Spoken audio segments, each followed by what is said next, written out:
Welcome to homeopath journey. आज हम discuss करने वाले हैं वुचेरिया बैनक्रॉफ्टी। ये इसके नोट्स मैंने वैसे शॉर्ट्स पर डाल दी है, बट अभी मैं एक्सप्लेन करने जा रही हूँ, सो लिसन केयरफुली। इसका कॉमन नेम है कैन bancrofti filariae and distributed world wide. ये हमें वर्ल्ड वाइड सभी जगह दिखता है। इसमें habitat adult form resist in the lymphatic system of man.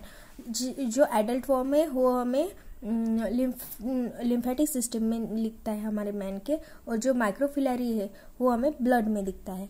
अभी इसकी मॉर्फोलॉजी देखते हैं। एडल्ट फॉर्म वो क्या होता है, उसमें एक फीमेल और मेल होता है। जो मेल और फीमेल है क्या होता है, ये दोनों कॉइल्ड होते हैं टुगेदर, और एडल्ट फीमेल इज लार्जर होती है दैन द मेल। और जो फीमेल है वो 8 to 10 सेंटीमीटर लॉन्ग होती है, और जो मेल है वो 4 सेंटीमीटर लॉन्ग होता है। उसकी with female adult female worm with 0.24 to 0.3 mm with होती है। पोस्टीरियर एंड इसका स्ट्रेट होता है और इसका कर्व होता है, देखो कर्व होता है। सो हमें इससे ही डिफ्रेंशिएट हो जाता है कि ये फीमेल है और ये मेल है, ठीक है। और जो माइक्रोफिलरी है ये क्या होता है, फीमेल वॉर्म वो वीवी पैरस होता है। सो ये क्या करती है, गिव बर्थ देती है माइक्रोफिलरी को, जिसको हम ऐसा बोल सकते हैं कि वो बच्चा है, ठीक है। अभी हम बाकी का समझते हैं, माइक्रोफिलरी के बारे में समझते हैं।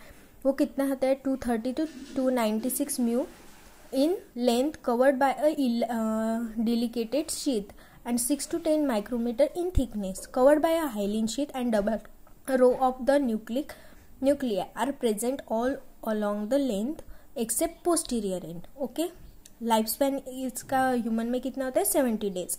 अभी इसके मतलब 2 होस्ट होते हैं, एक मैन और एक फीमेल क्यूलेक्स मॉस्किटो। ये आप पढ़ लेना, मैं आपको डायरेक्ट समझाती हूँ। By a bite of a mosquito carrying a filariform larva, bite development in a mosquito vector। Vector mosquito है क्या, एक वेक्टर है, वो व्हीकल है कैरी करने का। सो वो क्या करता है, कैरियर पे फीड करता है। मतलब एक इन्फेक्टेड मैन है, उस पर उसने बाइट किया और वो क्या किया, उसने कैरी कर लिया वो माइक्रोफिलरी, और माइक्रोफिलरी क्या हुआ, ब्लड में चला गया उस मॉस्किटो के ब्लड में गया। उसके बाद वो स्टमक में गया। स्टमक में 2 to 6 आवर के बाद उसका क्या हुआ, कास्ट ऑफ हो गया। मतलब कास्ट ऑफ मतलब उसका एक्सीटेशन हो गया, मतलब वो उसकी कवर निकल गई, और उसके बाद वो थोरैक्स में चला गया। थोरैक्स में जाके वो डेवलप हो गया फर्स्ट स्टेज लार्वा में मतलब मोल्डिंग हो गई 1 or 2 उसकी एक वीक में। उसके बाद वो सेकंड स्टेज लार्वा में चला गया। सेकंड स्टेज लार्वा से वो थर्ड स्टेज लार्वा में गया, और थर्ड स्टेज लार्वा क्या होता है, वो इन्फेक्टेड होता है हमारे ह्यूमन के लिए, ठीक है। और उसका क्या हुआ, enter the proboscis sheath of mosquito, 1 microfilaria develop into 1 infective larva.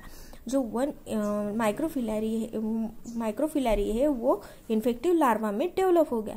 अभी इसकी इंट्रेंसिक इंक्यूबेशन पीरियड क्या है कि टाइम टेकन, मतलब उसका कितना समय लगेगा, तो उसको क्या लगेगा, 10 to 20 days लगेंगे। और मॉस्किटो है वो इन्फेक्टिव लार्वा है जो बाइट करेगा पर्सन को, और लार्वा डेवलप होगा एक पर्सन में, और उसके लिए उसको 50,000 बाइट पर पर्सन आर नीडेड फॉर, ठीक है। उसको 50,000 बाइट लगेंगे कि उसको इन्फेक्टेड करने के लिए। Development of the in man, अभी उसने बाइट किया, अभी क्या हुआ, उसमें डेवलपमेंट हो गई मैन में। वो कैसे होगी, वो लिम्फेटिक सिस्टम में गया, और 1 adult develop into male and female. वो क्या हुआ कि एडल्ट मेल एंड फीमेल में डेवलप हो गया, सेक्सुअली मैच्योर हो गया 6 month के बाद। वो ग्रेविड फीमेल है, वो रिलीज करती है 50,000 माइक्रोफिलरी पर डे। और वो क्या होता है कि ब्लड में गया, ब्लड में जाके वो मतलब अभी ब्लड में गया तो क्या होगा कि लिम्फेटिक सिस्टम की वजह से वो पूरे बॉडी में स्प्रेड हो गया। और जब मॉस्किटो आएगा उसको बाइट करेगा तो वो साइकिल रिपीट होगी। कैसे हुआ, एक बार फिर से बताती हूँ।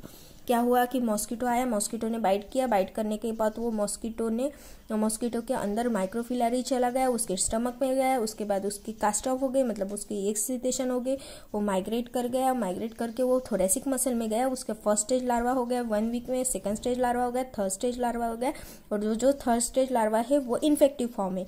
अभी उसके बाद क्या हुआ कि उस मॉस्किटो ने जाके बाइट कर लिया एक मैन को। जो मैन है उसने उसने क्या किया, मेल और फीमेल में उसको डेवलप कर दिया, किसमें, लिम्फेटिक सिस्टम में।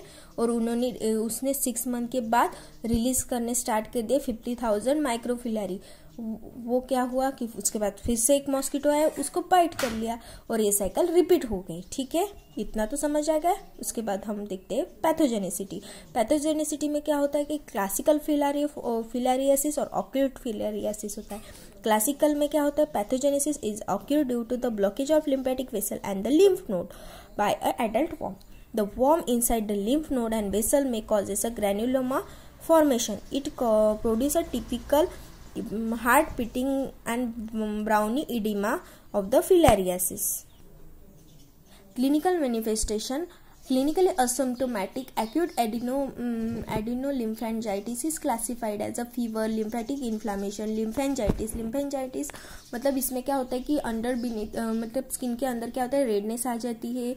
और ये क्या होता है, ये किसकी वजह से होता है, लिम्फ वेसल की वजह से। और जो लिम्फोएडेंटाइटिस है वो लिम्फ नोड की इन्फ्लामेशन की वजह से होता है। ठीक है, उसमें क्या होता है, पेन होता है, टेंडरनेस होता है, एनलार्ज हो जाता है वो उसको और अभी उसके बाद हमने क्या देखा, फीवर देखा, लिम्फेटिक इन्फ्लामेशन देखा। लिम्फेटिक इन्फ्लामेशन में दो देखे, एक लिम्फेंजाइटिस एंड लिम्फेडेंटाइटिस। अभी देखेंगे ट्रांसिएंट लोकल इडिमा। अभी ये लोकली एरिया पे होगा, जैसे कि हाइड्रोसिल्स। हाइड्रोसिल्स कैसे होता है, स्पर्मेटिक कॉर्ड में एक्यूमुलेशन हो गया है फ्लूइड का, किसकी वजह से कि लिम्फेटिक वेसल में ऑब्स्ट्रक्शन हो गया, उसकी वजह से उसमें स्पर्मेटिक कॉर्ड में एक्यूमुलेशन हो गया फ्लूइड का।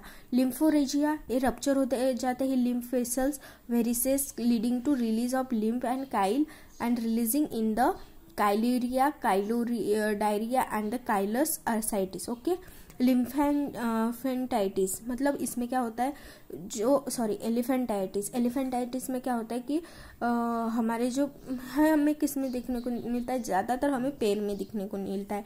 इसमें क्या होता है, this is a delayed sequel to repeated lymphangitis, obstruction and lymphoedema. Okay, repeated leakage of the lymph into the tissue first result in the lymphedema. ठीक है, इसमें क्या होते हैं, हमें नॉन पिटिंग टाइप का ब्राउनी इडिमा देखने को मिलता है। ग्रोथ होती है new adventitious tissue and thickening of the skin, cracks and fissures with the secondary bacterial fungal infection. It is commonly seen in the leg but also involved other parts of the body. ठीक है, lab diagnosis, direct evidence, detection of the microfilaria by examination of the thick and the thin blood smear stain with a Giemsa stain, by a examination of the unstained mold of the blood under the microscope, detection of the adult worm lymph node biopsy on the X-ray. Indirect evidence, eosinophilia in blood, elevated serum IgE level and immunodiagnosis में antigen detection में ELISA और antibody detection में CFT etcetera. And molecular diagnosis में हम specially लेते हैं PCR and only when the microfilaria are present in the peripheral blood and negative in chronic filariasis.